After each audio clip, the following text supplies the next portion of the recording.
का परीक्षण करने पर यह पाया कि वर्ष 2016 तक वर्ष 2020 तथा वर्ष 2021 में जो तदर्थ नियुक्तियां की गईं उनमें अनियमितताएं थीं तथा इन भर्तियों में विभिन्न पदों के लिए निर्धारित नियमों का पालन नहीं हुआ है।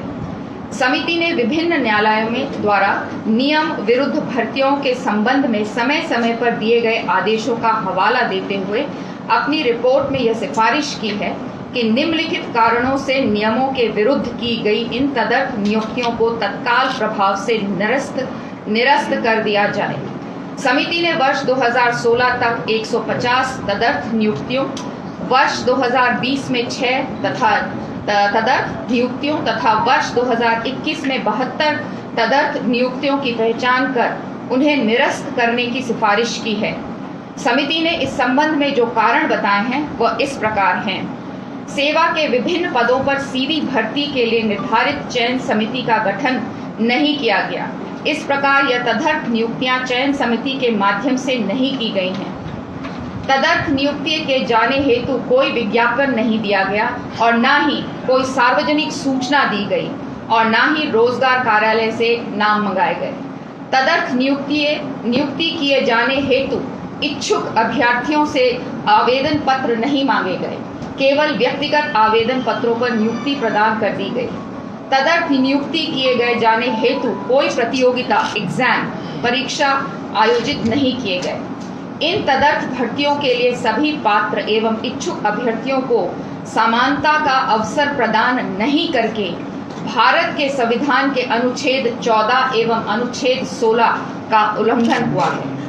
जांच समिति ने अपने रिपोर्ट में इस बात का भी उल्लेख किया है कि कार्मिक विभाग के 6 फरवरी 2003 के शासनादेश द्वारा विभिन्न विभागों के अंतर्गत तदर्थ, संविदा, नियत वेतन, दैनिक वेतन पर की जाने वाली नियुक्तियों पर रोक लगाई गई है।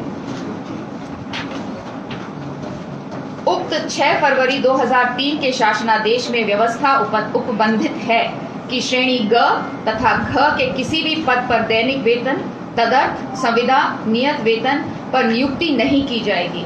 इस प्रकार की नियुक्तियों पर पूर्ण रूप से प्रतिबंध रहेगा।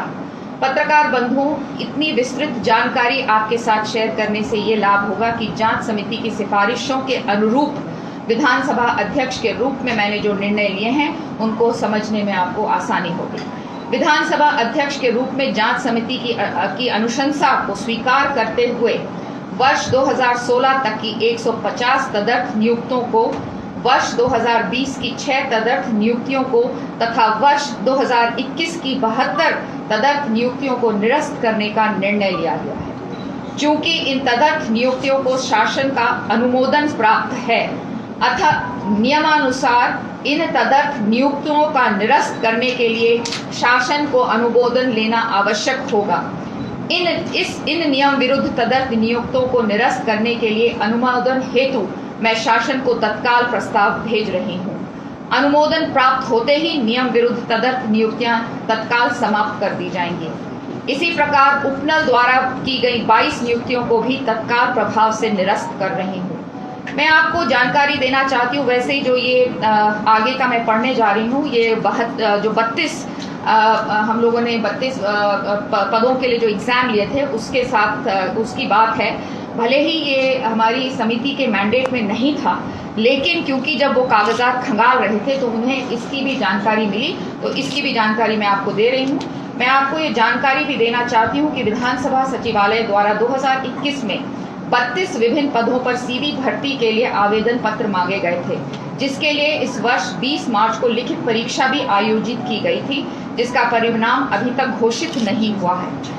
इस परीक्षा के लिए लखनऊ की एक private agency messrs RMS techno solutions private limited को चयन किया गया था।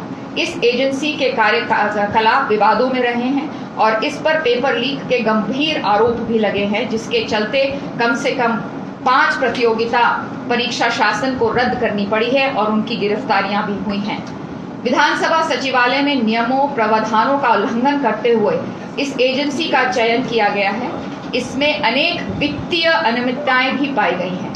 उपलब्ध जानकारी के अनुसार इस एजेंसी को बिल प्राप्त होने के 2 दिन के अंदर बैंक से 59 लाख रुपए का भुगतान भी जारी कर दिया गया था, जिसमें विधानसभा सचिव की भूमिका भी संदेहास्पद पाई गई है। इस परिप्रेक्ष्य में विधानसभा अध्यक्ष के रूप में मैंने यह निर्णय लिया है कि इन 32 पदों पर हुई परीक्षाओं को निरस्त किया जाएगा तथा एजेंसी की भूमिका की जांच की जाएगी तथा नियमानुसार कार्रवाई की जाएगी। विधानसभा अध्यक्ष के रूप में मैंने ये भी निर्णय लिया है कि इस पूरे प्रकरण में विधानसभा सचिव की संदिग्ध भूमिका की जांच की जाएगी। जांच पूरे होने तक श्री मुकेश सिंघल को तत्काल प्रभाव से निलंबित किया जाता है। तत्संबंधी आदेश जारी किए जाएंगे। जांच समिति में दी गई विभिन्न सिफारिशों एवं सुझावों पर कार्रवाई जारी रहेगी। इसमें विधानसभा सचिवालय में कर्मचारी अधिकारियों की राइट साइजिंग, ई ऑफिस, ई विधान, पदोन्नति तथा सेवा नियमों में सुधार शामिल रहेगा। अतः मैं पुनः अवगत कराना चाहती हूं कि वर्ष 2016 तक की 150 तदर्थ नियुक्तियां, वर्ष 2020 की 6 तदर्थ नियुक्तियां को तथा वर्ष 2021 की 72 तदर्थ नियुक्तियों को निरस्त करने के मेरे निर्णय के अनुमोदन के लिए प्रस्ताव शासन को तत्काल भेज